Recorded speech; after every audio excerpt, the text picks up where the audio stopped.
إنا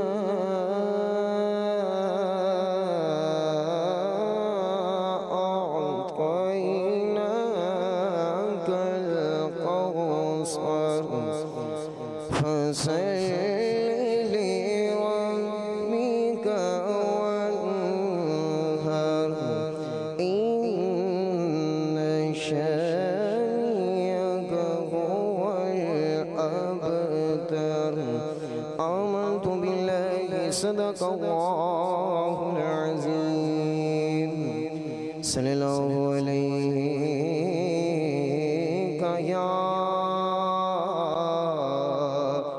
یا رسول اللہ وسلم علیک یا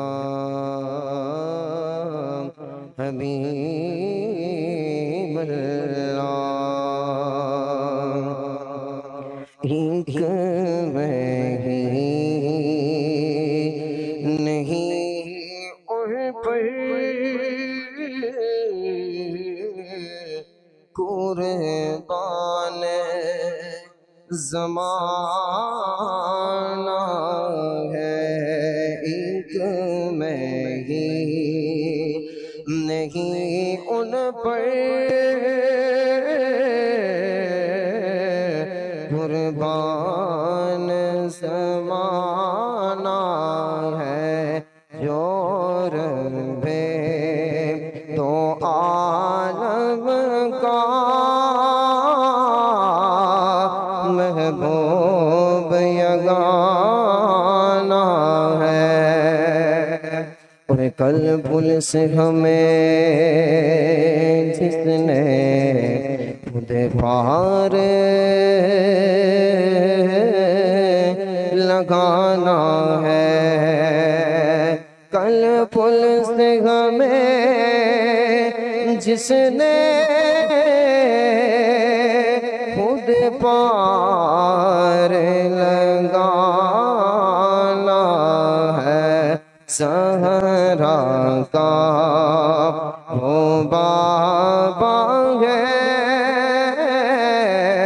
حسنین کا نانا ہے.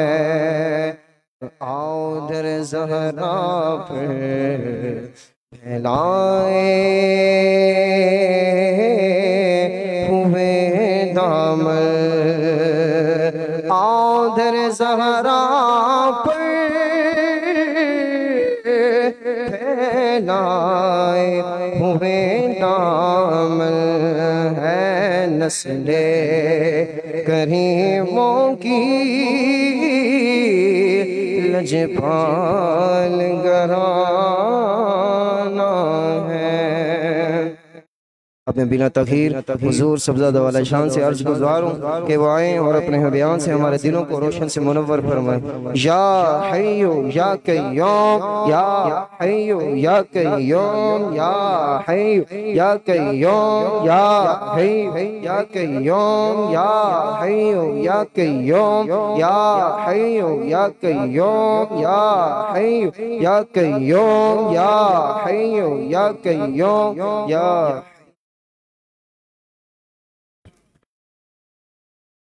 نحمده ونصلي ونسلم على رسولك الكريم كريم الأمين الرؤوف.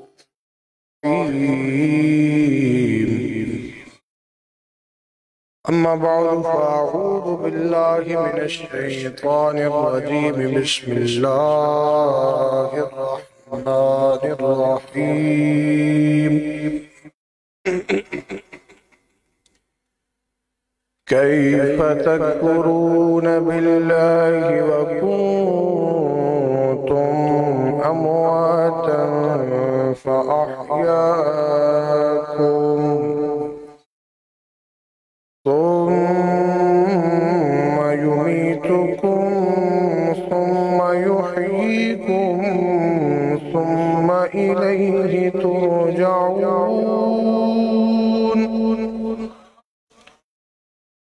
هو هو الذي خلق لكم ما في الأرض جميعا ثم استوى إلى السماء فسواهن سبع سماوات وهو بكل شيء عليم. آمنت بالله صدق الله العظيم وبلغنا رسوله النبي الكريم الأمين. بڑی الصلاة والسلام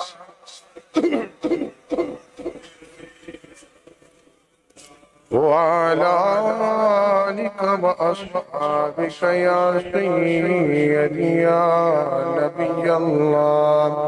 الصلاة والسلام عليك يا سيدي يا جد الحسن والحسين وعلى آلك وأصحابك يا سيدي يا إمام القبلتين. بعد الحمد والثناء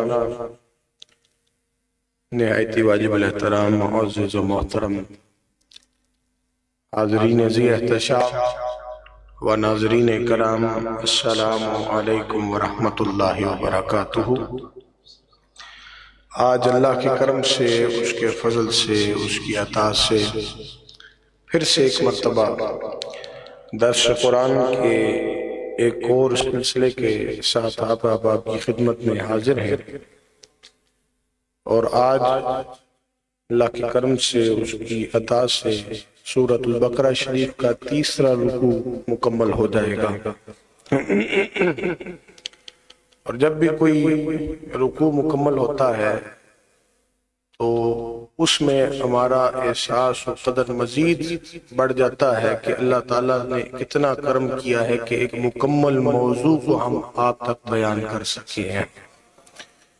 انشاءاللہ زندگی رہی تو ایسے ہی قرآن پاک کے خوبصورت جو موضوعات ہیں، خوبصورت جو باتیں ہیں، وہ انشاءاللہ آپ کی سماعتوں کی نظر کرتے رہیں گے اور آپ سماعت فرماتے رہیں گے۔ یہ بھی ایک مکمل موضوع تھا، تیسرا رکوع، جس کو آج ہم مکمل کرنے جا رہے ہیں، اور بڑے خوبصورت الفاظ کے ساتھ اللہ تعالیٰ نے اس کی تکمیل فرمائی ہے۔ آیت نمبر سورہ بقرہ شریف کی 29 ہے اور 28 ہے۔ 28 اور 29 آیت کریمہ، یہ تیسرا رکوع مکمل ہو جائے گا، اور اس کے بعد پھر ایک نیا موضوع شروع ہوگا اگلے رکوع کے ساتھ۔ اللہ تعالیٰ ارشاد فرماتا ہے آیت نمبر 28 کے اندر اور 29 کے اندر، پہلے ترجمہ ہم سماعت کریں گے اور پھر اس پر جتنا وقت میسر ہے گفتگو کریں گے۔ اللہ تعالیٰ ارشاد فرماتا ہے کہ کیف تکفرون باللہ وکنتم امواتا فاحیاکم ثم یمیتکم ثم یحییکم ثم الیہ ترجعون۔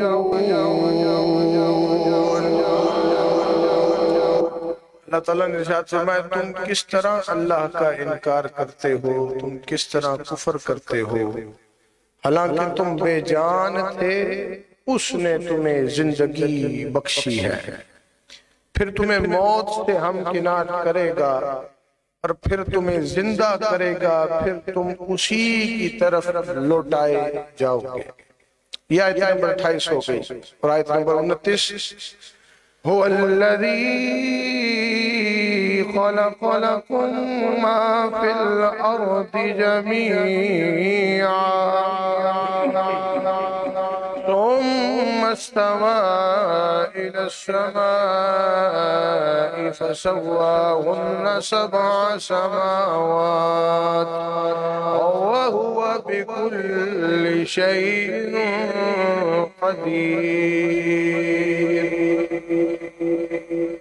اس آیت کریمہ میں اللہ تعالیٰ نے ارشاد فرمایا کہ وہی ہے جس نے سب کچھ جو زمین میں ہے تمہارے لیے پیدا کیا، پھر وہ کائنات کے بلائی حصوں کی طرف متوجہ ہوا اور اس نے انہیں درست کر کے 7 آسمان پیدا کر دیے اور وہ ہر چیز کا جاننے والا ہے۔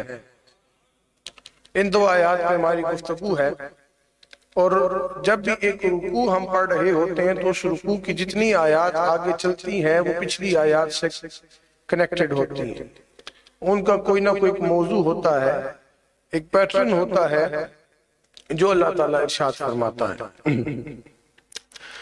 تو جب ہم نے پہلا رکوع پڑھا، دوسرا پڑھا، تیسرے کے اختتام پہ پہنچے ہیں، تو اس کا جو پورا ماخذ تھا گفتگو کا وہ یہ تھا کہ اللہ تعالیٰ نے سب سے پہلے اس میں دلائل توحید بیان کیے، پھر صداقت نبوت کو بیان کیا، پھر اجزائے کفر و ایمان میں تفریق کی، اجزائے حق و باطل میں تفریق کی، پھر عام اور خاص نعمتوں کا ذکر فرمایا، آثار قدرت بیان کیے، عجائبات کو بیان کیا، دین کی حکمتوں کو بیان کیا۔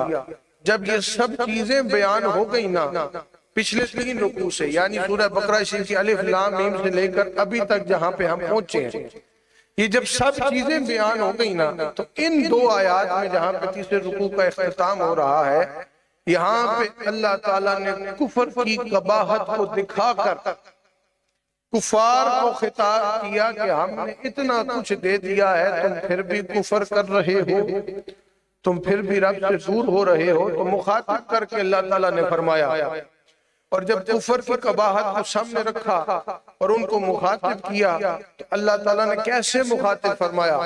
اللہ تعالیٰ نے فرمایا کیف تکفرون باللہ وکنتم امواتا فاحیاکم ثم یمیتکم ثم یحییکم ثم الیہ ترجعون۔ اب یہ کفر کو مخاطب کیا اللہ تعالیٰ نے۔ اس سے پہلے ہم نے جو پچھلی جمعرات کو ذکر کیا وہ وعدے عہد کے اوپر کیا کہ کیسے اللہ سے کیا ہوا عہد توڑ دیتے ہیں، جس کو اللہ نے جوڑنے کا حکم دیا ہے اس کو کاٹ دیتے ہیں، ختم کر دیتے ہیں۔ اور جو بھی انہوں نے عہد کیے، یعنی ماضی میں جب آقا علیہ السلام تشریف نہیں لائے تھے تو یہود کہتے تھے جب ہم حضور کا دور پا لیں گے تو ہم حضور پر ایمان لے کر آئیں گے۔ جب حضور کا دور پایا تو سب سے بڑے دشمن اسلام کے یہی بن گئے، تو کفر کیا۔ اور پھر اللہ نے ایمان والوں کی بھی پہچان اس تمام رکوع میں ارشاد فرمائی، اپنی وحدانیت کی دلائل کو، الہ ہونے، اللہ ہونے، معبود ہونے، وہی رب ہے، اس نے تمہیں پیدا کیا، تمہارے پچھلوں کو پیدا کیا، سب ذکر ہوا اس میں۔ پھر آقا علیہ السلام کی صداقت، آپ کی نبوت اور اس کی شان والا پر اللہ تعالیٰ نے گفتگو فرمائی۔ پھر تفریق کی، کون ایمان لے کر آئے اور جو ایمان لائے اللہ ان کو کیسے جنت کی بہاروں سے ہم کنار کرے گا، اور جو ایمان لے کر نہیں آئے وہ کیسے جہنم کے گڑھوں میں ہوں گے، اور منافقین کا ذکر بھی اللہ نے فرمایا۔ تو یہاں پر اس رکوع کے اختتام پہ اللہ تعالیٰ نے کفر کو مخاطب کیا، کفار کو مخاطب کیا کہ بھلا تم کیوں کر اللہ سے کفر کرتے ہو، تم کیوں کر خدا کی وحدانیت کے منکر ہو، تم اس کا ایک رب ہونے کے منکر ہو، تم تو مردہ بے جان تھے، ایک بے جان قطرہ تھے، اس خدا نے تمہیں زندہ کیا اور زندہ کر کے تمہیں ایک پہچان عطا کی ہے اور اشرف المخلوقات میں تمہیں شامل فرمایا ہے، تو پھر بھی تم کفر کرتے ہو۔ ایک تعجب کا انداز ہے، جیسے انسان کو کوئی ایسی بات پتہ چلے تو انسان اچانک چونک جاتا ہے، یہ تعجب کرتا ہے کہ ایسا کیوں کرتے ہو جبکہ یہ چیزیں تمہارے سامنے واضح ہیں۔ تو اللہ تعالیٰ نے فرمایا کہ دین واضح ہے، ہدایت واضح ہے، قرآن آ گیا، سونی صورت والے میرے پیارے محبوب آقا تشریف لے آئے، سب کچھ تمہارے درمیان موجود ہے، پھر بھی تعجب ہے کہ تم کفر کرتے ہو۔ تو اس میں اس امر کو اللہ تعالیٰ نے واضح فرما دیا کہ یہ ضروری نہیں ہے کہ زندہ کرتے ہی اللہ تعالیٰ مار دے، یہ ضروری نہیں ہے، بلکہ اللہ تعالیٰ زندگی عطا کرتا ہے، پھر ایک مقررہ وقت تک انسان زندہ رہتا ہے، جیتا ہے، اور پھر اس کے بعد اللہ تعالیٰ موت دیتا ہے۔ اور اس آیت کریمہ میں یہ بھی واضح ہو گیا کہ موت کے بعد ختم کچھ نہیں ہو جاتا، کہ موت کے بعد ایک مدت تک تم موت میں رہتے ہو، اللہ ایک دن آئے گا پھر سے تمہیں زندہ کرے گا۔ موت آئے گی، پھر ایک دن آئے گا، پھر اللہ تعالیٰ ہمیں زندہ کرے گا، جسے نشر کہتے ہیں۔ آپ کہتے ہیں نا حشر، نشر، حشر کے میدان میں جو نشر ہوگا، جیسے ہم کہتے ہیں ٹیلی ویژن ہے، کوئی چینل ہے، یا یہ لائیو براڈ کاسٹ جا رہی ہے، تو ہم کہتے ہیں یہ نشریات پہنچ رہی ہیں، یعنی کہ یہ نشر کیا جا رہا ہے، یہ درس قرآن اس وقت پوری دنیا میں لائیو نشر ہو رہا ہے۔ تو وہ جو نشر ہے نا، وہ یہ ہے کہ موت کے وقت اللہ، موت کے بعد ایک مدت کے بعد اللہ تعالیٰ پھر سے قبروں میں سے ہم سب کو زندہ فرمائے گا، نشر کر دے گا، یہ ہوتا ہے نشر۔ تو اس کے بعد جب دوبارہ زندہ کیے جائیں گے تو اللہ تعالیٰ نے فرمایا تم نے اور کہیں نہیں جانا، میرے پاس ہی پلٹ کے آؤ گے، میرے پاس ہی پلٹ کے آؤ گے۔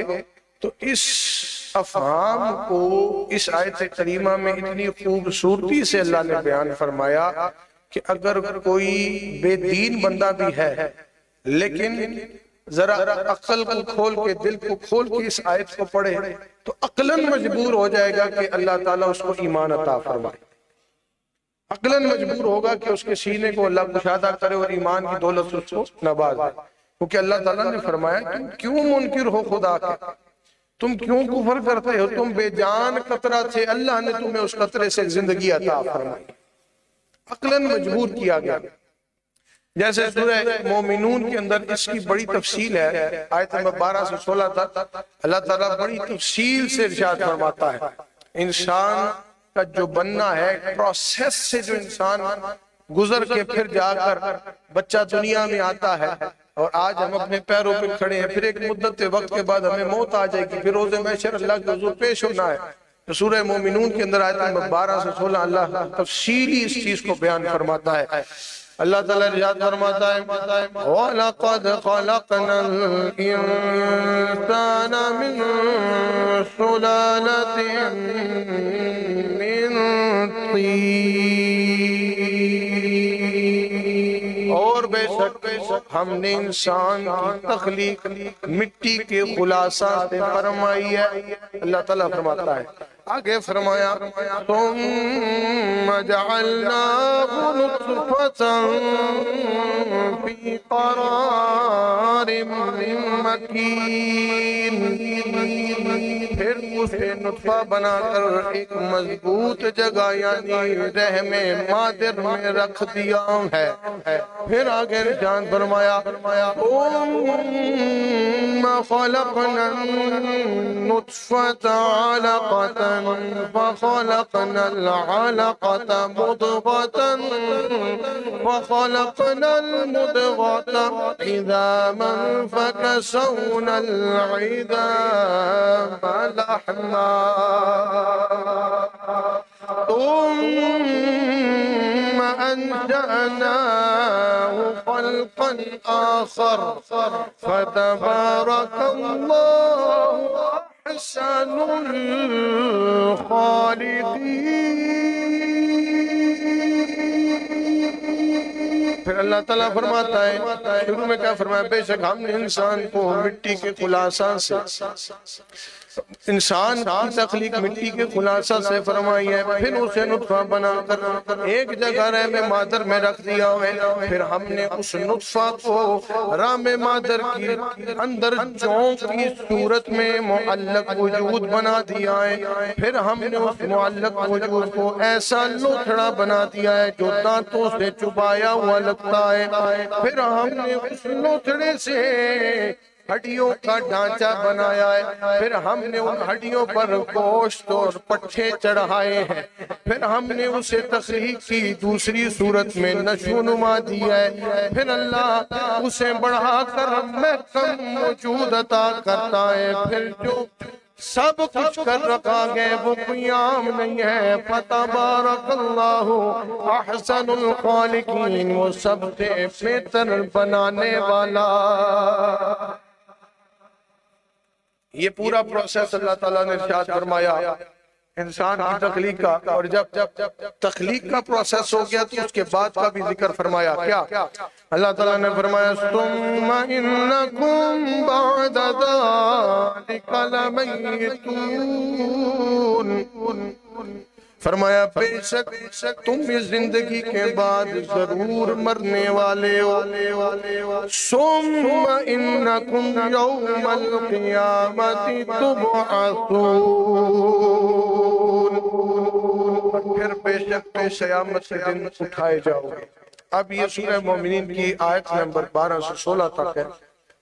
اللہ تعالیٰ ارشاد فرماتا ہے ہم نے مٹی سے بنائے، مٹی سے پھر رحم مادر میں نطفہ بنا کر محفوظ رکھا، جون کی صورت میں معلق کیا، پھر تمہاری نشو نما ہوئی، پھر ایک ایسا گوشت کا لوتھڑا بنا کہ جو دیکھنے میں دانتوں سے چبایا ہوا لگتا ہے، پھر ہم نے اس لوتھڑے میں ہڈیاں پیدا کی، پھر ہڈیوں پر گوشت چڑھا، پٹھے تمہارے بنائے، اور پھر جناب والا ایک ماہ کم وجود تمہیں ملا کہ تم دنیا میں آئے ہو، اور آج تم دنیا میں آ کر مجھ سے ہی کفر کرتے ہو۔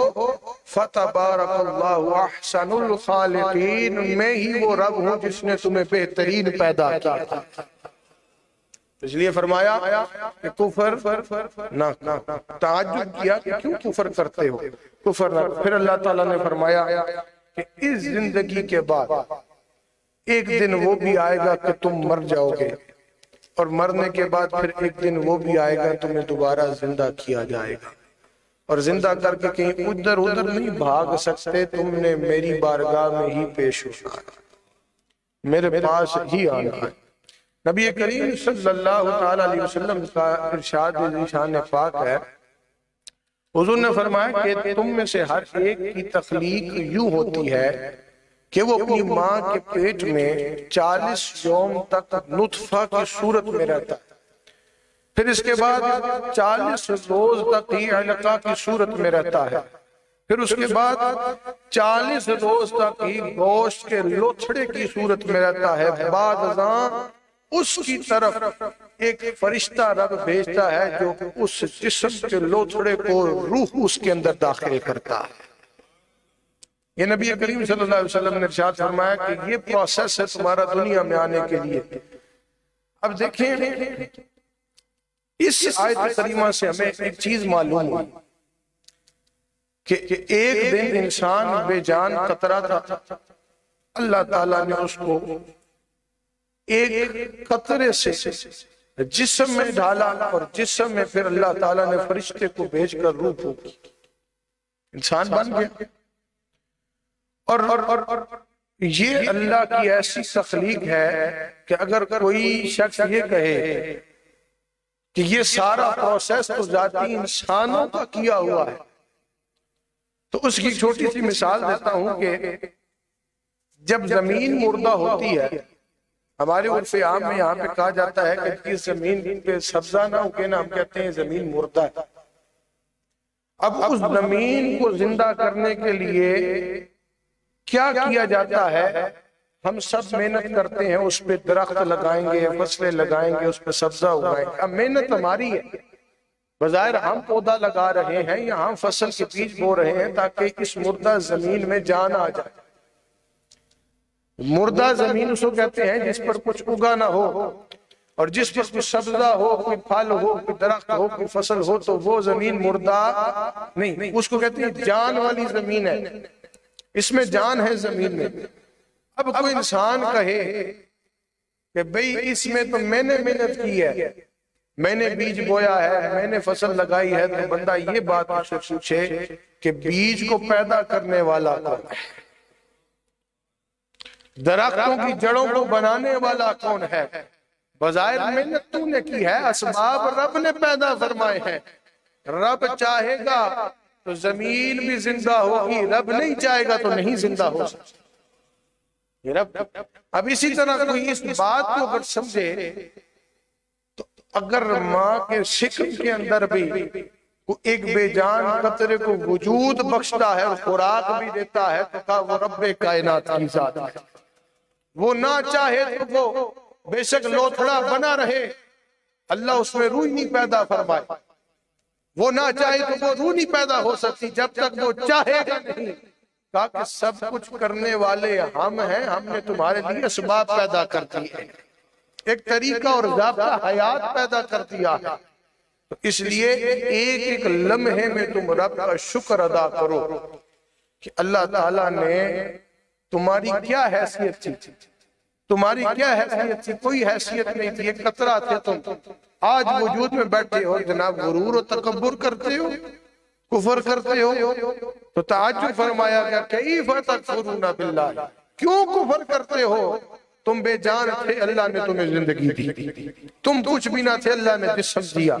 تم کچھ بھی نہ تھے، اس جسم میں ہڈیاں پیدا کی. تم کچھ بھی نہ تھے، ان ہڈیوں پہ اللہ نے پٹھے چڑھائے ہیں.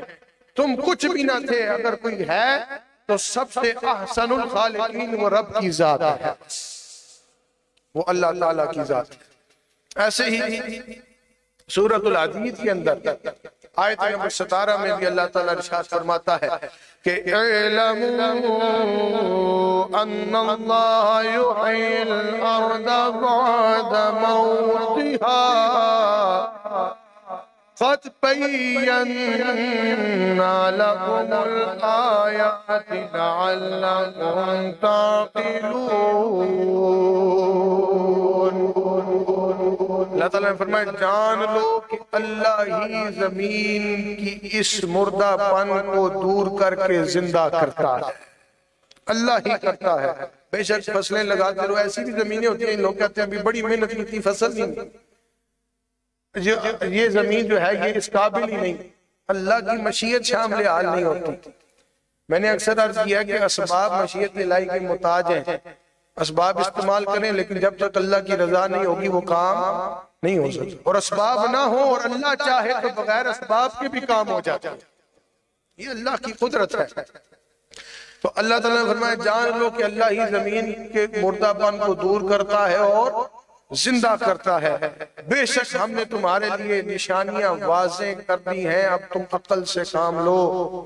تمہیں اتنی نشانیاں بتا دی ہیں ابھی بھی تم کفر کرتے ہو، عقل سے کیوں نہیں کام لیتے؟ تو مطلب یہ ہوا کہ زمین بے جان تھی، سبزہ اگا کر زندہ کرنے والا وہ احسن الخالقین ہے. ایسے ہی ہم بے جان تھے، ایک جسم اور ایک صورت اور اس جسم کے اندر روح ڈالنے والا وہ احسن الخالقین ہے. اور پھر اللہ تعالیٰ نے فرمایا ہمیشہ نہیں رہنا، ایک دن موت آئے. اگر تمہیں اس چیز کا کوئی زوم ہے، کوئی روب ہے، کوئی غرور ہے، کوئی جناب والا تکبر ہے تو ایک دن موت ضرور آئے گی. موت سے بھاگ نہیں سکتے. اور جب موت ضرور آئے گی، عمر کی ایک میعاد پوری کرو گے، ہم تمہیں موت دیں گے، پھر حشر میں بھی پیش ہوگے اور تمہیں نشر بھی کیا جائے گا. پھر سوال و جواب ہوں گے، میری طرف لوٹائے جاؤ گے، پھر میں پوچھوں گا کہ تم نے کیوں کفر کیا ہے، تم نے کیوں کفر کیا ہے، تمہاری حیثیت ہی کیا تھی. ایک شاعر نے لکھا اتنا نہ اکڑ نہ اتنے جذبات میں رہ، حد سے نہ گزر دائرہ ذات میں رہ، ایک قطرہ ناپاک نسب ہے تیرا، اوقات یہی ہے تیری اوقات میں رہ. اس شاعر نے بھی اس کو کتنی خوبصورتی سے بیان کر دیا. ہماری کیا اوقات، کچھ بھی نہیں. اللہ تعالیٰ نے فرمایا پھر بھی کفر کرتے ہو، پھر بھی جناب والا منافقتیں کرتے ہو، جھوٹ بولتے ہو، غیبتیں کرتے ہو، حق سے دور بھاگتے ہو، حق پر باطل کو ترجیح دیتے ہو، حق کو چھپاتے ہو. یہ تمام 3 رکوع میں ہم نے یہ باتیں پڑھی سمجھی ہیں. تو اللہ تعالیٰ سب باتوں پہ تعجب کے انداز سے فرماتا ہے پھر بھی تم کفر کرتے ہو کہ اوقات یہی ہے تیری اوقات میں رہ. اور عجز و انکساری سے پاک صرف رب کی ذات ہے. ہمارا یہ کام بنتا ہے کہ ہم بس سر جھکائے رکھیں، اللہ کا شکر ادا کریں۔ بعض مفسرین کا یہ قول ہے کہ جو فرمایا نا کیف تکفرون کا خطاب، انہوں نے کہا کہ بعض مفسرین نے کہا کہ یہ مومنین سے بھی ہے، یعنی کہ ایک تو کافروں سے ہو گیا کہ کیوں کفر کرتے ہو، تو کسی نے پوچھا مومنین سے کیسے ہے؟ کہا کہ مومنین کو بھی اللہ تعالیٰ نے فرمایا کہ غرور و تکبر نہ کرنا، تم جہل کی موت مر رہے تھے، یعنی جہالت تھی، اللہ تعالیٰ نے تمہیں علم و ایمان کی روشنی سے زندہ کیا، ہمارے سینوں کو اللہ نے کشادہ فرمایا۔ حضور سے پہلے تو جہالت تھی نا، حضور جب دین لائے، حضور نے دین کی اشاعت کی، ہم تک دین پہنچا تو وہ جہالت دور ہو گئی، علم و ایمان کی روشنی ہمارے سینوں میں داخل۔ تو اللہ تعالیٰ نے فرمایا کہ پھر جیسے سب کو موت آتی ہے تم بھی زندگی گزارو گے، اس کے بعد تمہیں بھی موت آئے گی، لیکن جب تمہیں موت آئے گی کیونکہ تمہارے سینوں میں ایمان ہے تو اللہ تعالیٰ تمہیں ابدی اور دائمی حیات عطا کرے گا اور جنت کی بہاروں میں تم سجے بیٹھے ہو۔ اس لیے اے ایمان والو، انہوں نے تو کفر کیا، تم نہ کفر کرنا، تم نہ غرور کرنا، تمہاری حیثیت ایک قطرے کی مانے تھی، بے جان اور ناپاک قطرہ تھے تم، ہم نے تمہیں اتنی عزت عطا کی۔ یہ رب کی نعمت ہے، رب کی عطا ہے کہ جسم دیا، اتنی نعمتوں سے نوازا۔ اب آپ اپنے کھانے پینے کے حوالے سے ایک پانی کو دیکھ لیں، کتنی بڑی نعمت ہے، اس پر بھی میں نے گفتگو کی ہوئی ہے پچھلے کچھ جمعرات پہلے کہ پانی کتنی بڑی نعمت ہے۔ ایک پانی ہم پر بند کر دیا جائے، بارشیں رک جائیں، دریا سوکھ جائیں، چشمے بند ہو جائیں تو ہم سروائیو کر سکتے ہیں؟ نہیں کر سکتے۔ یہ اللہ تعالیٰ کی قدرت ہے۔ تو اللہ تعالیٰ نے فرمایا کہ پھر اے ایمان والو، تم غرور جب نہیں کرو گے، موت ان کو بھی آنی ہے، موت تمہیں بھی آئے گی، لیکن جب تمہیں موت آئے گی تو بعد از موت تمہیں ہمیشہ کے لیے دائمی حیات جنت کی نصیب کریں گے، اور ایسا ثواب عطا کریں گے جس کو نہ کسی پہلے آنکھ نے دیکھا ہے، نہ کسی کان نے سنا ہے، نہ کسی کے دل پر اس کا خطرہ گزرا ہے، ایسا ثواب تمہیں عطا کریں گے۔ پھر آخر میں اس آیت کریمہ میں فرمایا کہ ترجعون، لوٹائے جاؤ گے۔ یہ کیوں فرمایا؟ یہ لفظ اس حقیقت کو ظاہر کرتا ہے کہ مرنے کے بعد انسان ہمیشہ کے لیے ختم نہیں ہوتا۔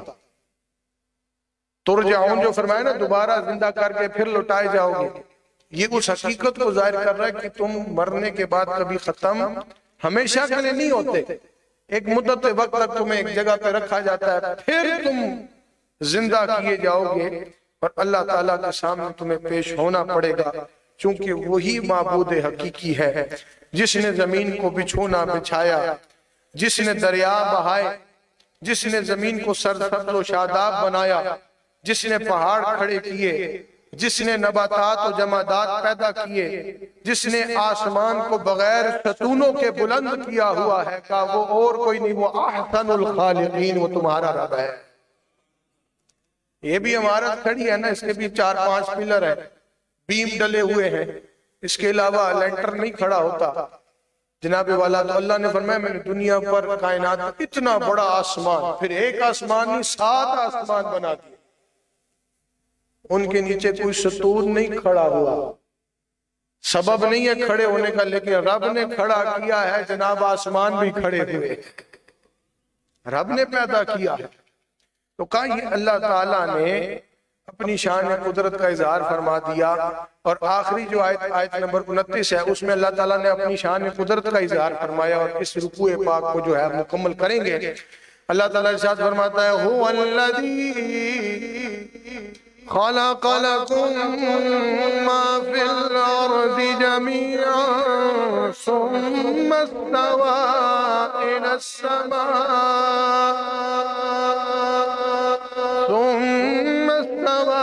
السماء فسواهن 7 سماوات وهو بكل شيء عليم۔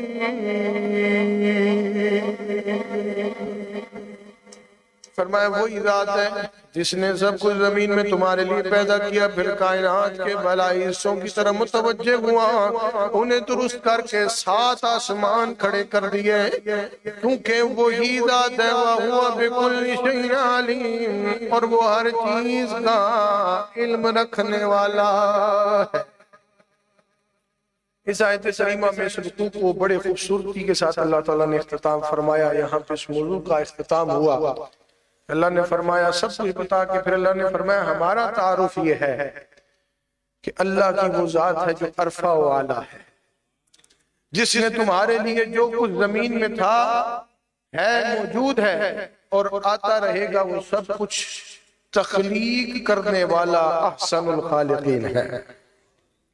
یعنی اللہ نے کانے بنا دی، سبزے بنا دیے، جانور بنا دیے، پرندے بنا دیے، مچھلیاں بنا دی، موتی بنا دیے، ہیرے بنا دیے، لال بنا دیے، جواہر بنا دیے، دریا بنا دیے، پہاڑ بنا دیے، پھول پھل بنا دیے، سایہ دار درخت بنا دیا، سبزیاں بنا دی جناب والا، فصلیں بنا دی ہیں، زمینیں بنا دی ہیں، آسمان بنا دی ہیں، چاند بنا دی ہے، سورج بنا دیا ہے، ستارے بنا دی ہیں، کائنات کی کہکشائیں بنا دی ہیں، فرشتوں کو بنایا ہے، انسانوں کو بنایا ہے، وہ اور کوئی نہیں بنا سکتا تھا، وہ فقط احسن الخالقین ہی بنا سکتا۔ یہ سب کچھ پیدا کرنے والا رب ہے۔ اچھا پھر ہمارے سامنے 2 طرح کی کیٹیگریز ہیں، ایک یہ جسم ہے اور ایک جسم کے اندر روح ہے۔ ہم ایک نہیں ہیں، ہم 2 چیز کا مرجع ہے، وجود کے ساتھ ساتھ روح کے ساتھ۔ اب اگر جسم ہو اور روح نکل جائے تو اس جسم کا کوئی فائدہ ہے؟ بے جان ہو گیا، آپ کہتے ہیں یہ بندہ فوت ہو گیا، اس دی روح پرواز کر کے۔ معلوم ہوا کہ جو نظر آ رہا ہے اس کی وہ طاقت نہیں، جو نظر نہیں آ رہا اس کی بڑی طاقت ہے۔ سمجھ آ رہی بات؟ اب ہم یہ جسم ہمارا، میں آپ کے سامنے کھڑا ہوں، آپ ایک دوسرے کو دیکھ رہے ہیں، ہم جسموں کے ساتھ، لیکن اندر جو روح ہے وہ نہ میں دیکھ سکتا ہوں نہ آپ دیکھ سکتے ہیں۔ اور اگر وہی روح پرواز کر جائے تو جسم بے جان، یعنی روح، جسم کو روح کا محتاج بنایا۔ اس میں رب نے اپنی دلیل رکھی ہے واضح قدرت کی، کہ ساری دنیا کی سائنس ایک طرف کر دو، جدید سے جدید دور آ جائے گا، تم جسم کو تو دیکھ سکتے ہو، میری روح بنائی ہوئی تخلیق کو نہیں دیکھ سکتے ہو۔ جسم کو ایک دن آئے گا ہم وہ روحیں بھی دیکھیں گے، لیکن ابھی وہ وقت نہیں، جب دوبارہ مر کے اٹھائے جائیں گے نا، پھر جب جناب والا جنت کی بہاروں میں ہوں گے، وہ پاک روحیں بھی دیکھیں گے، وہ معاملہ اور ہے۔ لیکن مقصد یہ ہے کہ اللہ نے دیکھیں قدرت کو رکھا کہ تم یہ نہ کہہ بیٹھو کہ بھی ہم رب سے بھی معاذ اللہ زیادہ جدید ہو گئے ہیں، جو ہم بنا سکتے ہیں وہ رب نہیں بنا سکا، معاذ اللہ معاذ اللہ۔ لوگ کفار یہی کہتے تھے کہ ہم سب کچھ، ہم فصلیں بوتے ہیں تو زمین سبزہ ہوتی ہے، ہم جناب محنت کرتے ہیں تو مردہ زمین زندہ ہو جاتی ہے۔ اللہ نے فرمایا محنت بے شک کرو، جب تک میری رضا نہیں ہوگی تو مردہ زمین بھی زندہ نہیں ہو سکتی ہے، اس لوتھڑے میں بھی جان نہیں ڈال سکتے۔ اللہ نے فرمایا ایک چیز تم دیکھ رہے ہو اور ہم جدید، تم ساری دنیا ختم ہو جائے گی، جناب والا قیامت آ جائے گی نا، روح کو نہ کوئی پکڑ سکتا ہے تو نہ روح کو کوئی دیکھ سکتا ہے۔ یہ دیکھیں رب کی کتنی عظیم قدرت کا شاہکار۔ اللہ نے فرمایا تاکہ تم یہ ہمیشہ یاد رکھو کہ رب سے بڑا تخلیق کرنے والا۔ اچھا پھر دوسری بات یہ ہے کہ جیسے اللہ تعالیٰ نے ظاہری جسم کے لیے نشو و نما کے لیے خوراک رکھی ہے، ویسے روح کے لیے بھی خوراک رکھی ہے، کیونکہ ہم 2 چیزوں کا مرجع ہیں۔ یہ نہیں ہو سکتا کہ ایک چیز کو اللہ خوراک دے تو دوسری چیز کو خوراک نہ ملے۔ جیسے کھانا پینا ہے، فصلیں ہیں، میوے ہیں، پھل ہیں، جب یہ ہم کھاتے پیتے ہیں تو اس سے ہمارے جسم کی غذا کرتے ہیں۔ اب ہم کھانا کھاتے ہیں، ابھی درس قرآن کے بعد آپ کے لیے لنگر پاک کا بھی اہتمام ہے، تو آپ جب وہ کھائیں گے تو اس سے جسم کو توانائی ملتی ہے، خوراک ہے، شکم سیری ہوتی ہے، غذا ہے۔ تو کہا روح کے لیے بھی ہم نے خالی نہیں چھوڑا۔ کہا روح کی غذا کیا ہے؟ کہا روح کی غذا یہ ہے کہ ہم نے تمہیں ایمان کی دولت عطا کی ہے۔ ایمان دل میں رکھو، یہ روح کی غذا ہے۔ پھر تمہاری روح کی غذا کو پورا کرنے کے لیے ہم نے نبیوں کو بھیجا ہے۔ پھر ہم کتنے خوش نصیب ہیں کہ ہمارے درمیان وہ نبی تشریف لائے جو نبیوں کے بھی سردار ہوئے۔ جسم کے ساتھ ساتھ اگر ہماری روح کی بھی خوراک ہے تو وہ تاجدار مدینہ کے ذریعے ہمیں عطا کی جائے۔ اور پھر جو یہ ہماری نسبتیں ہیں، یہ آستانے ہیں، یہ جو اللہ تعالیٰ نے آج کے اس پرفتن دور کے اندر بھی حضور کی ذات تک جڑنے کے لیے ہمیں وسیلے عطا کیے ہیں، یہ ہماری روحانی روح کی خوراک ہے۔ تو ایسا نہ کبھی کرنا کہ جیسے کفار نے کیا، جسم کی خوراک تو لیتے رہے، روح کو سیراب بھی نہیں کیا، روح کی خوراک ہی نہیں لی کا۔ ایسا نہ کرنا، توازن رکھنا، جسم کی بھی خوراک لو، تمہاری روح کو بھی خوراک ملنی چاہیے۔ جب دو چیزوں کا مرجع ہو، جب دونوں کو خوراک مل جائے گی، پھر اللہ بھی راضی ہو جائے گا، اللہ کا رسول بھی راضی ہو جائے گا، اور پھر جناب تمہیں جنت کی بہاریں بھی مل جائیں گی۔ اختتام کی طرف چل رہے ہیں۔ اللہ تعالیٰ نے ارشاد فرمایا ثم استوى الى السماء فسواهن سبع سماوات وهو بكل شيء عليم۔ پھر اللہ تعالیٰ نے آسمان کی طرف استوا فرمایا۔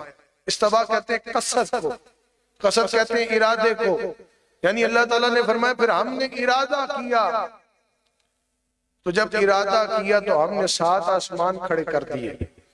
یعنی اللہ فرماتا ہے تم ارادہ کرتے ہو تو جناب ایک مکان بنائیں گے، اور پھر اس میں بھی 6 مہینے لگ جاتے ہیں، 8 مہینے لگ جاتے ہیں، مرلے 2 مرلے کی کوئی چیز بنائیں گے۔ ماشاءاللہ یہ آپ دیکھ رہے ہیں مسجد کا کام شروع ایک دن میں تو نہیں ہو سکتا، اس کو وقت لگتا ہے، مستری ہے، مزدور، سب کچھ، لیکن اللہ نے فرمایا ہمارے لیے اس چیز کی محتاجی نہیں ہے، ہمیں نہ مستریوں نہ مزدوروں کی ضرورت ہے، ہم بس ارادہ کرتے ہیں اور کون کہتے ہیں تو ہو جاتا ہے۔ یہ رہتا ہمیں محتاجی ہے نا۔ ہم جناب والا ایک بلڈنگ بنانی ہے، اب یہ ماشاءاللہ باہر مسجد کا آپ نے دیکھا ٹائل کا کام ہوا، اوپر کام ہوا، ان قریب انشاءاللہ یہ سولر کا پروجیکٹ ہم شروع کرنے لگے ہیں، یہ وضو خانہ غسل خانے کا کام شروع، یقیناً اس میں مستری بھی شامل حال ہوں گے، ٹیکنیشین بھی شامل حال ہوں گے، پلمبر علیحدہ ہوگا، بجلی والا علیحدہ ہوگا، پھر جناب والا مزدور علیحدہ ہوں گے، پھر وقت بھی چاہیے، یہ 2 دن میں کام نہیں ہوگا۔ تو کہا یہ ہم اس چیز کے محتاج ہیں، لیکن اللہ فرماتا ہے میں استوا کرتا ہوں، یعنی قصص کرتا ہوں تو ہو جاتا ہے۔ رب کی شان ہے، وہ بڑی شان والا ہے۔ جیسے اللہ تعالیٰ نے سورہ اعراف کی آیت نمبر 54 کے اندر ارشاد فرمایا ان ربکم اللہ الذی خلق السماوات والارض فی 6 ایام ثم استوى على العرش يغشي الليل والنهار يطلبه حثيثا والشمس والقمر والنجوم مسخرات بأمره ألا له الخلق والأمر تبارك الله رب العالمين۔ اللہ کی تعریف ہے، یہ اللہ کی تعریف ہے۔ یہ بالکل آخر میں ہم پہنچ چکے ہیں، اختتام اس گفتگو کا ہو رہا ہے۔ اللہ نے فرمایا بے شک تمہارا رب اللہ ہے، اور وہ اللہ جس نے آسمان اور زمین کی کائنات کو 6 ادوار میں بنایا۔ اس میں بعض علماء نے 6 دنوں کا ذکر فرمایا، فی 6 ایام۔ اب اس ٹائم دیکھیں سورج و چاند تو تھا نہیں، ہمارے دن کا کیا ادراک ہوتا ہے کہ سورج نکلتا ہے تو دن شروع ہے، سورج ڈوبا چاند نکلا تو دن مکمل، لیکن تب تو سورج و چاند ہی نہیں تھے، تو دن کا ادراک کیا ہوگا؟ یہ بھی اللہ کی قدرت کا شاکارہ ہے، تک یہ بات نہیں سمجھ سکتا۔ یا اللہ جانتے ہیں یا اللہ کے رسول جانتے ہیں کہ جب سورج اور چاند ہی نہیں تھا تو اللہ نے فرمایا میں نے 6 دنوں میں بنایا، 6 ادوار میں بنایا۔ اب ان 6 دنوں کا تعین مفسرین نے اپنے اندازوں سے تو کر دیا، لیکن اس کی مسلمہ حقیقت کیا ہے؟ کہ وہ اللہ نے ایک راز پوشیدہ رکھا ہے کہ تم سوچتے رہو اور یہ سمجھتے رہو کہ فَتَبَارَكَ اللَّهُ رَبُّ الْعَالَمِينَ، تم رب کی ذات کو سمجھ نہیں سکتے، وہ عالمین کا رب ہے۔ دیکھیں کتنی خوبصورت بات فرمائی۔ اب پھر اللہ نے فرمایا جب 6 دنوں میں پیدا کیا، پھر ہم نے اپنی شان کے مطابق عرش معلیٰ پر استوا فرمایا، یعنی قصص کیا تو عرش بن گیا۔ پھر اسی نے رات کو پیدا کیا اور دن کو پیدا کر کے رات کو دن سے ڈھانک دیا، پھر اسی نے جناب والا سورج کو پیدا کیا، چاند کو پیدا کیا، ستاروں کو پیدا کیا، اسی کے حکم سے ایک نظام کے پابند ہو گئے، اپنے وقت پہ نکلتے ہیں، اپنے وقت پہ ڈوب جاتے ہیں۔ اور پھر اللہ نے فرمایا خبردار الا لہ الخلق والامر تبارک اللہ رب العالمین، فرمایا کہ خبردار ہر چیز کی تخلیق اور حکم و تدبیر کا نظام چلانے والا وہی رب العالمین ہے۔ تبارک اللہ رب العالمین، اللہ بڑی برکت والا ہے جو تمام جہانوں کی پرورش فرمانے والا ہے۔ تو اللہ تعالیٰ نے سارا کچھ اس میں بیان کر دیا کہ انسان جسم اور روح کا مجموعہ ہے، پھر انسان کے لیے جناب والا زمین بنائی، پھر آسمان بنا دیے، آسمان و زمین کو کہا 6 دوار میں بنایا، پھر تمہارے لیے دن کی صورت کو پہچاننے کے لیے سورج بنایا، رات کی صورت کو پہچاننے کے لیے سورج ڈبا کر چاند پیدا کیا، پھر تمہاری کائنات کی رونق کو دوبالا کرنے کے لیے ستارے پیدا کر دیے، پھر جناب والا ہر چیز تمہیں تخلیق کر کے تمہاری روح کی بھی غذا پیدا کی، تمہاری جسم کی بھی غذا پیدا کی۔ اب بھی اگر کوئی فائدہ نہیں اٹھاتا تو اللہ نے فرمایا کیف تکفرون، پھر بھی کفر کرتے ہو، پھر بھی کفر کرتے ہو، لہذا کفر نہ کرو۔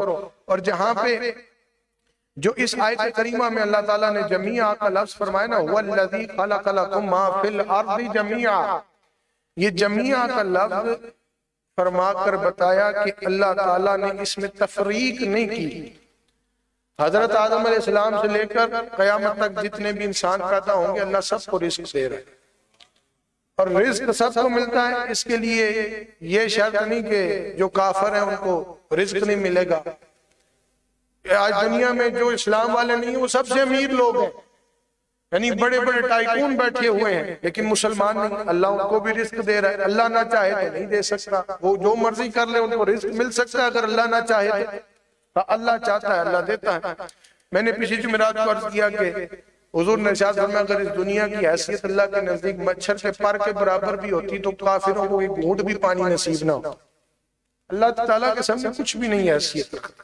اللہ نے فرمایا ہم نے جمیعہ یعنی سب کچھ بنا دیا، آدم علیہ السلام سے لے کر آنے والی تمام انسانیت کو سب کو رزق دیا، لیکن روح کی غذا بھی کھول کے رکھی۔ اب جو چاہے گا وہ جسم کی غذا کے ساتھ ساتھ روح کی غذا بھی حاصل کرے، اور جنہوں نے روح کی غذائیں حاصل کی ہیں وہ حضور کے پیارے یار ہو گئے۔ اور اس مہینے کے اندر ہم حضرت صدیق اکبر رضی اللہ تعالیٰ عنہ خاص طور پہ ان کا ذکر کرتے ہیں کہ آپ وہ عظیم المرتبت ہستی تھے کہ اپنے جسم کی غذا پر روح کی غذا کو فوقیت دی ہے، اور کہا مال بھی قربان ہے، جان بھی قربان ہے، ہم بھوکے رہ لیں گے، بغیر ساز و سامان کے رہ لیں گے، بغیر پیسے دولت کے رہ لیں گے، لیکن روح کی غذا یعنی حضور کے بغیر نہیں رہ سکتے، حضور کے بغیر نہیں رہ سکتے۔ اور جب گھر کا سارا مال آپ نے دربار مصطفیٰ میں پیش کیا تو حضرت عمر رضی اللہ تعالیٰ عنہ بھی فرماتے ہیں کہ میں بھی عرص کر اٹھا کہ جب حضور نے پوچھا گھر والوں کے لیے کیا چھوڑ کے آئے ہو تو ایک ہی جواب دیا جو روح کی غذا ہے، کہ اللہ ورسولہ، اللہ کو چھوڑا ہے اور اللہ کے رسول کو چھوڑ کر آئے۔ یہ روح کی غذا تھی، تو ہمیشہ روح کی غذا کو فوقیت دیں جسم کی غذا پر۔ یہ جسم کی غذائیں ضرور لیں لیکن اولین ترجیح یہ ہو کہ ایمان دل میں داخل ہو، نسبتیں مضبوط ہوں، حضور کا عشق کامل آپ کے سینوں میں موجود ہو۔ حضرت ابو ہریرہ رضی اللہ تعالیٰ عنہ فرماتے ہیں، آخری حدیث پاک میں بات ختم کر رہا ہوں، کہ رسول اکرم صلی اللہ تعالیٰ علیہ وآلہ وسلم نے ارشاد فرمایا، صحابہ اکرام کی محفل سجی ہوئی تھی، حضور رونق افروز تھے، تو ایک بادل آیا، ابر آیا، تو آقا علیہ السلام نے ارشاد فرمایا صحابہ علیہ رضوان جانتے ہو یہ کیا ہے؟ عرض کرنے لگے اللہ اور اس کے رسول بہتر جانتے ہیں۔ حضور کا دربار سجا ہوتا، اگر کوئی بات کسی کو سمجھ بھی آتی، لیکن جب حضور پوچھتے نا تو صحابہ کا ادب یہ تھا، وہ کہتے تھے حضور آپ بہتر جانتے ہیں، اللہ بہتر جانتا ہے، تبارک اللہ رب العالمین وَهُوَ كُلِّ شَيْءٍ عَلِيمٍ وَهُوَ كُلِّ شَيْءٍ قدیر۔ اب وہ اللہ کی ذات ہے، اللہ تعالیٰ کی ذات کے بارے میں ان کی روح کی غذا اتنی پختہ ہو چکی تھی، وہ کہتے تھے ادھر ہم نے اپنی بات نہیں کرنی ہے تو رب کی کرنی ہے، رب کے محبوب کی کرنی ہے۔ اب جناب والا حضور نے فرمایا جانتے ہو کیا ہے؟ تو صحابہ کرام علیہ رضوان نے عرض کی کہ حضور اللہ اور اس کے رسول بہتر جانتے ہیں صلی اللہ علیہ وسلم۔ تو حضور نے فرمایا یہ ایک بادل ہے جو سب تمہارے سروں پر ہے، یہ ایسی قوم کی طرف بھیجا جاتا ہے جو اللہ کا شکر ادا نہیں کرتی۔ یعنی صحابہ کو سمجھانے کے لیے دکھایا گیا یہ ایک ایسی قوم کی طرف بھیجا جاتا ہے جو اللہ کا شکر ادا نہیں کرتی اور پھر اس سے دعا نہیں مانگتی، یعنی شکر بھی رب کا ادا کرنا ہے، دعائیں بھی رب سے مانگنی ہے۔ پھر فرمایا جانتے ہو کہ تمہارے اوپر کیا ہے؟ پھر صحابہ نے عرض کی علیہ رضوان کہ حضور اللہ اور اس کے رسول صلی اللہ علیہ وسلم بہتر جانتے ہیں۔ فرمایا کہ یہ تمہارے اوپر آسمان ہے۔ پھر فرمایا کہ آسمان اور تمہارے درمیان کس قدر مسافت ہے جانتے ہو؟ پھر صحابہ علیہ رضوان نے عرض کی اللہ اور اس کے رسول صلی اللہ علیہ وسلم بہتر جانتے ہیں۔ پھر حضور نے ارشاد فرمایا کہ یہ تمہارے رب نے پیاری تخلیق فرمائی ہے نا، ایک آسمان سے لے کر دوسرے آسمان تک 500 سال کی مسافت ہے۔ ایسے ہی حضور نے ہر آسمان کا سفر بتا کے 7 آسمان گنوا دیے۔ پھر فرمایا اس کے اوپر عرش معلی ہے، اور فرمایا کہ 7 آسمان کے بعد عرش معلی اور آسمانوں کے درمیان بھی 500 برس کی مسافت ہے۔ تو اللہ تعالیٰ کا شکر ادا کیا کرو کہ اس رب کائنات نے تمہیں ایک بے جان قطرہ سے ایک محکم وجود عطا کیا۔ اپنا ایمان پختہ رکھو، کہا کہ جس نے ایک آسمان سے دوسرے آسمان تک 500 برس کی مسافت رکھی ہے، آپ 7 آسمانوں کا حساب نکالے، پھر اوپر عرش معلی، کہا وہ اتنا سفر اتنا بڑا ہے، کہا وہ جتنا بھی بڑا ہو جائے ان سب سے بڑا ایک ہی ہے، وہ رب کائنات کی ذات ہے، کیونکہ بنانے والا رب ہے۔ یعنی حضور نے صحابہ کی ایمان پر استقامت بخشنے کے لیے یہ جملہ ارشاد فرمایا کہ کبھی اپنے رب سے روگردانی نہ کرنا، منہ نہ موڑنا، جناب والا اپنی روح کی غذا بھی حاصل کرنا اور اپنے جسم کی غذا بھی، لیکن روح کی غذا کو اپنے جسم کی غذا پر ہمیشہ فوقیت عطا کرنا، اور جب تم فوقیت عطا کرو گے پھر اللہ تم سے راضی بھی ہو جائے گا، اللہ کا رسول بھی تم سے راضی ہو جائے گا۔